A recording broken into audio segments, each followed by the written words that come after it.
Malaki ang paniwala ni Senadora Miriam Defensor Santiago na posibleng maimpluwensyahan ng politika ang pagdedesisyon ng ilang senator judge sa impeachment trial ni Chief Justice Renato Corona. Hindi rin daw malayong magkaroon ng gapangan ngayong nakabreak ang paglilitis. Nakatutok si Trisha Zafra. Ang inaabangang hatol ng mga senator judge sa impeachment case ni Chief Justice Renato Corona, di raw malayong mabahira ng politika. Ayon mismo kay Senadora Miriam Defensor Santiago, ang tinutukoy ng senadora ang nalalapit na senatorial election sa 2013. Talagang running for re-election or running for some other elective office where votes will be the decisive and only factor actually.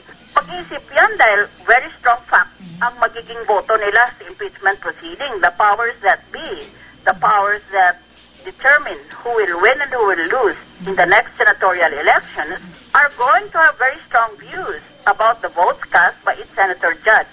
6 sa mga senador maaaring tumakbong re-electionist, sina Senador Gringo Honasan, Senador Francis Cheese Escudero, Senador Alan Peter Cayetano, Senador Antonio Trillanes at Senador Coco Pimentel. Ipinagkibit-balikat ni Honasan ang pahayag ng kapwa Senator Judge. From the opinion, pero does not affect me as a Senator Judge and a possible re-election is in 2013. Sa panayam ng Super Radio DZDD sa Senadora, sinabi nito na hindi malayong magkaroon ng gapangan sa mga Senator Judge ngayong nakabreak ang impeachment trial. Malaking factor daw ang 2013 elections. Dahil hindi naman kailan na pro-impeachment si Pangulong Aquino ng Liberal Party, ang partidong nasa kapangyarihan at may makinarya. Ang mga anti-impeachment naman, makakakuha naman daw ng suporta mula sa mga non-government organization.